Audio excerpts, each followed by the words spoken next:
We are live. Okay, we're gonna get started. This is electric main panel. It's got a different breakers that distribute all the equipment are distributed in different breakers for the load. This is right here an outlet for the refrigerator and for the freezer. As you see here, the refrigerator, it's been running for a while, so it's already cold, and the freezer down here, it's already at -4, so those are good working. This switch right here would be for your exhaust fan, and you're gonna hear it now.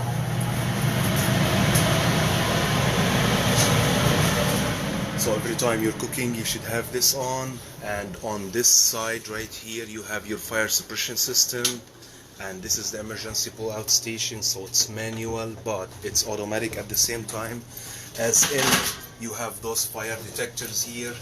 God forbid something happens, those will melt and the chemical will come down off these nozzles. These your filters. If you don't want to clean them every day, please do that 3 or 4 times a week, so you can keep it like clean and shiny. On this side, I have this switch that would be for the inside light, and an outlet for your salad bar or sandwich unit. We've got all the compartments here with a single door refrigerator down here, and it's already at 36, so refrigerator. One tip for the inspection: all this refrigeration, the inspectors, they don't like to go with these readings, so please buy thermometers and throw those in all the refrigeration you have. You've got extra shelvings here. You've got the napkin dispenser, you've got the soap dispenser, the sign, employee must wash hands, 3-compartment sink.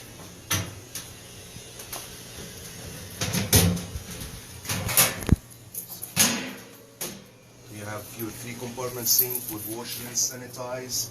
This is the lid. You can use that if you're not doing any. You have right here 2 switches. One is for the pump, one is for the water heater. Now if both of those are off, you're not gonna get any water. The first one on the right is for your pump, so every time you want to use water, you'll have to kick that in and you'll have water.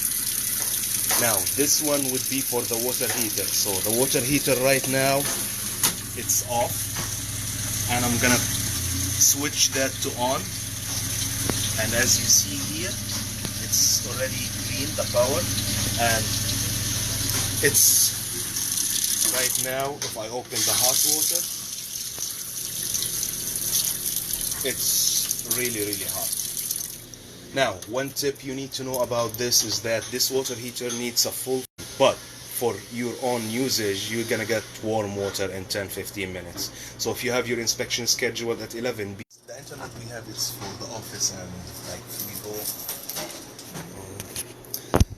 So back to the tip about the inspection. If you have your inspection scheduled at 11, like be there at 10, hook everything up, the refrigerators, the water heater, give it enough time so when the inspector gets in, you have everything ready, so he should be in and out. This is a grease cup, so you'll have to clean it. It's gonna build grease. Right here is your fresh water tank.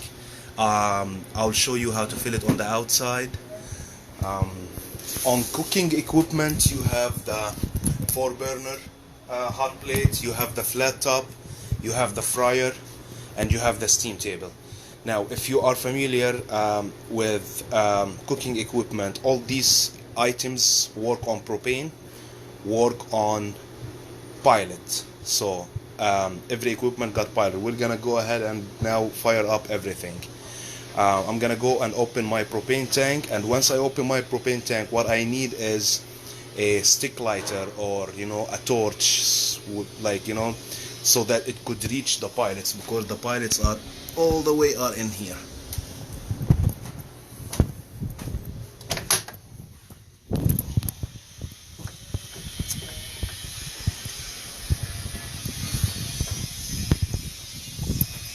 So I open my propane tank here.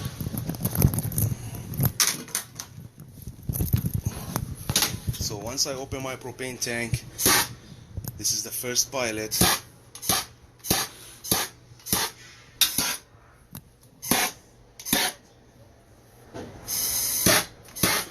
Everything is brand new, so you might need to give it a boost.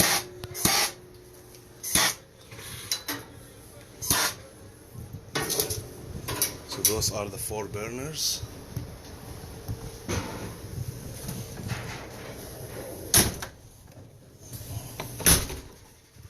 As you can see, then you have 3 pilots for the flat top. This is the first one, second one, that's the third one. 1, 2, and 3.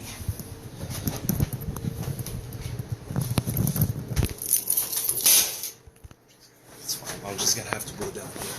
That's fine. For the steam table, you have 2 pilots here. The first one. This is the first one, as you can see, and this is the second one.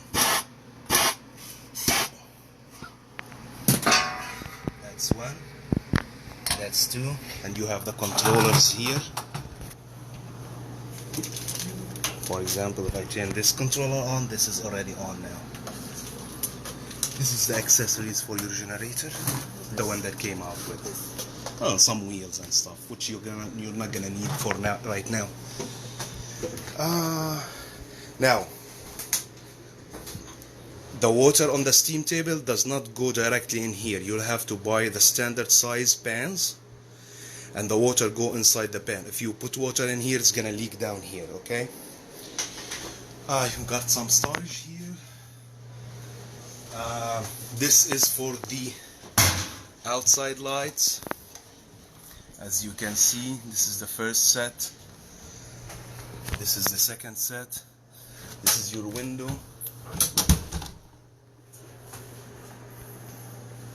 You've got screen with keys.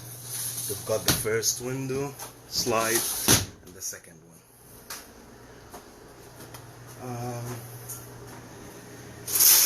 That's pretty much on the inside. On the only thing I didn't mention on the inside would be right here. You have access to your generator, so you can start it while you're inside the truck. It's got the manual. It's very easy to operate, so please read that and just follow the instructions to have it operated. That's pretty much it. I'll do a couple things on the outside. These are your lights right here, and this is the outlet for the outside. This is right here, your serving shelf. This is where you fill your fresh water from. It's just a regular garden hose you need to fill it up. And this is where you, this is the gray water, the wastewater tank. This is how you, it's just a regular valve, water valve, where you just open and close to empty. One tip about this concession window: every time you want to operate it, you want to open it, you're gonna unhook those poles, and on both sides, and they're gonna get hooked right here. So if it gets windy or something, you know, it doesn't come down on customers, it doesn't hurt nobody. And when you're done, you have to make sure you hook it back on the awning part of the window, because if you leave it like this and you're driving, it starts flapping and it might break your window or your screen.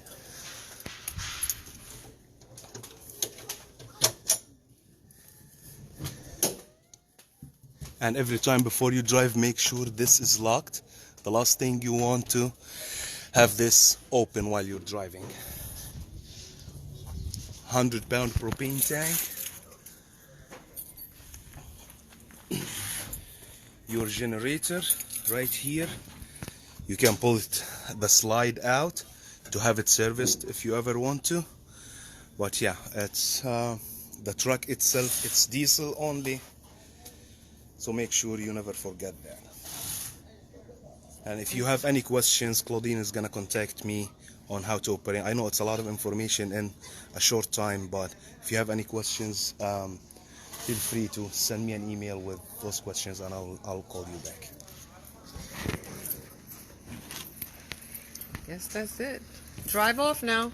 You have to start it up. She said to start it up. Let's do that. Okay. Okay, driver, you want to give me some space? Yeah? Alright. So this, oh, sorry. So this is a key. It's got a fob. So you're gonna come down here. There is a sensor right here. You're just gonna put it like this. Wait on a full cycle on those, speedometers. And once that is done, basically you have to give it a couple of minutes, couple of seconds. Then the green to start, red to kill the engine. This is your emergency brake. Now it's off. This way it's engaged. If ever the fob goes bad or you run out of battery or something, you always have the option to start it with a key, and that would be right by the emergency brake handle, and you've got the engine switch right here. What is this stuff? This is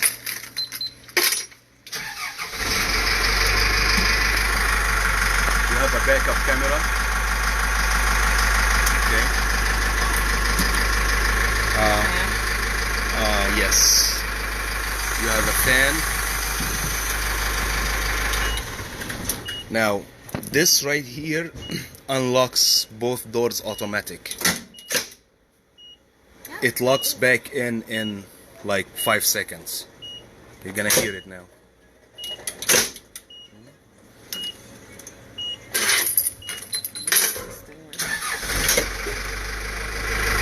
So this here is your fan. Right here is your high beam. This is your windshield wipers. It's just like a car. You just it drives like a car. You just need to be. It's loud. It's a truck.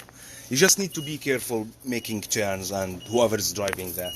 But it's not really hard. It takes you 5 miles to get used to it and master driving it. 5 months. 5 hours. Oh, 5 miles.